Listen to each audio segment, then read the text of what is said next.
Hi there, dear listener. Laszlo here with a quick pre-roll message for you. Before we get started, I want to let you know there are all kinds of convenient ways for you to support my efforts to bring you all these podcast shows on Chinese history, Chinese sayings, and tea history. If you go to my website at teacup.media and click the support button at the top, you'll find a bunch of ways to show some appreciation. There's Patreon, where you can get early access to new episodes, exclusive content, and an invite to the Teacup Media Discord channel, and more. CHP Premium, that also has early access, exclusive episodes, and ad-free versions of the entire CHP back catalog. Plus, there's several other ways to donate to the show as well. Check the episode show notes for a link to that very page. And my deepest thanks for listening and supporting me and my humble efforts. Hello again, everybody. This is Laszlo Montgomery here, bringing you another nice Chengyu for your personal collection. I'm not sure if today's Chinese saying is my all-time favorite, but it's right up there in the top 5, maybe even the top 3. Remember I said most all Chengyu, or Chinese proverbs or idioms, are only 4 characters, 4 syllables long? Well, not this one. No, today's Chengyu is 5 characters. 千里送鹅毛, 20% more syllables than usual. And there's a follow-up that goes along with this proverb that's also 5 characters long. 礼轻情意重. So in toto, this one we're going to look at today is a whopping 10 characters long. Now don't get too scared or too concerned, I assure you. From decades of experience, if you just say the first 5, that'll suffice in most all circumstances. 千里送鹅毛. This one comes from a poem written during the Song Dynasty by the great statesman, literatus, and calligrapher Ouyang Xiu, called Mei Shangyu Ji Yin Xing. Let me break these characters down for you. 千 means 1,000. Li means a mile, but specifically a Chinese mile, which is about a third of a mile. So 千里means 1,000 li, or 1,000 miles. The actual distance is not important. 千里, back in the 7th century, was a long journey and not something undertaken lightly or on a whim.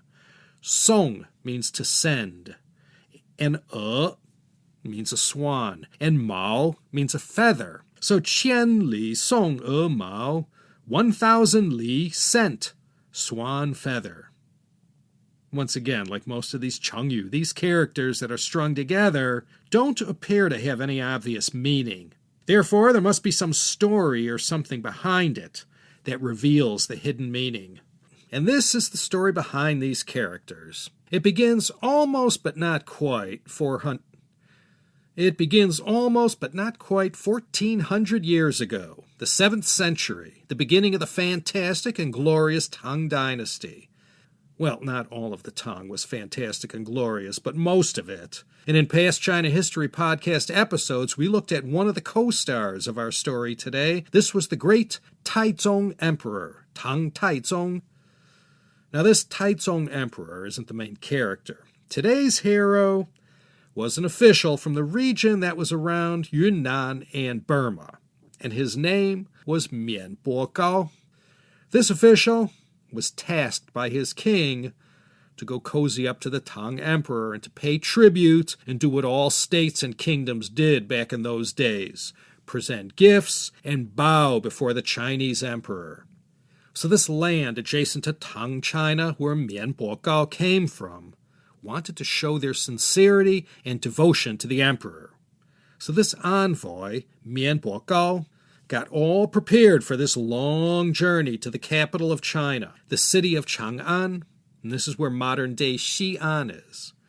Now, if you ask me, I think this official could have chosen a different kind of gift to take to the Taizong Emperor, but someone in all their wisdom and sagacity decided upon this beautiful, snowy white swan as the primary gift. Perhaps there was something special about the white swans down in this part of southwest China and Burma. So off Mian Bo went in a northerly direction to the richest, largest, most spectacular city on planet Earth at that time, the city of Chang'an. He had this beautiful white swan placed in this travel basket and had everything he required for the journey packed up. I'm not sure exactly from where he set out, but the journey he was about to take, I'm estimating from around present-day Kunming in Yunnan province to Xi'an, that's about 1,000 kilometers, about 620 miles. Well, off he went, swan and all, to go do his duty and shoeshine the emperor with this gift and make sure their little corner of the Far East stayed on China's good side. He got as far as Hubei province, about halfway there. The most famous city in Hubei, of course, is the city of Wuhan, right on the Yangtze River, longest river in China and third longest in the world, also known in Hollywood as the Yangtze. There was a little town, maybe 100 kilometers away to the west of Wuhan, called Xiantao, and nearby was a lake, Lake Paihu, and right on the banks of this Paihu, Mianbo took a breather and decided to allow the white swan to have a nice drink, and at the same time he figured he'd give this swan a little wash and brighten him up a bit to his natural snowy white color. Poor guy, with half the journey over, tragedy befell him. While he was trying to give this bird a bath, the swan saw an opening and escaped from Mianbogao's clutches, and off he flew, gone in an instant, leaving nothing behind except a single feather that floated back down to the water. Mianbogao took the feather in his hand and contemplated his predicament. Etiquette dictated he couldn't show up empty-handed, but all he had left to offer was this one single feather. So Mianbogao decided he'd just write a poem on a piece of silk that earnestly explained the circumstances, and then he wrapped this swan feather in the silk and continued on his way. And he arrived at the royal palace and had his big moment to kowtow before the Taizong emperor and to present his gift. And when the great Taizong emperor read the poem, he was so delighted and moved by its sincerity and honesty that he presented Mianbogao with gifts of silk, tea, jade, and other royal baubles. What Mianbogao said in his poem was that he was presenting a swan feather from 1,000 li away, or 1,000 miles away, if you will.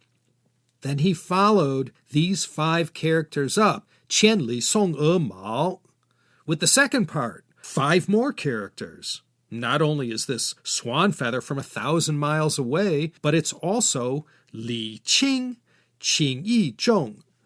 A li is a gift. Qing means light, as in weight. Qing Yi means affection, or the positive feelings behind some action. And zhong means heavy. So, Li Qing, Qing Yi Zhong. The gift is light, meaning it isn't much. But regardless of its lack of monetary value, the Qing Yi, or the meaning behind it, is zhong, heavy, deep, and profound. So Mianbogao, in his poem, presented to the great Tang Taizong, said, "Here is a swan feather from 1,000 li away." The gift, it's a mere trifle, but it represents great feelings and meaning from the people of that part of China where he came from. And as I said, this Taizong emperor, he got it. He understood what it all meant and was appropriately moved upon hearing the whole story. And as I said, he showered Mianbogao with the usual array of door prizes the emperor bestowed on those who came to bow before him and present gifts and pay tribute.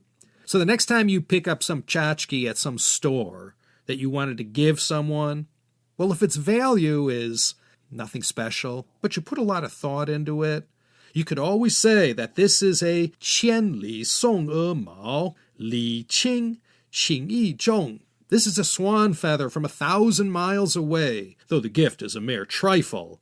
It conveys great meaning. But again, I want to reiterate, if you just say Qian Li Song E Mao, you're totally okay. Someone who's a native speaker of Chinese knows the 5 characters that are supposed to follow. So if you can't remember them, it's no big deal. So keep this one handy anytime you want to present a gift to anyone special in your life, or the dollar value of the gift isn't that much, but the meaning behind the gift, the specialness, has great and profound meaning, and therefore value.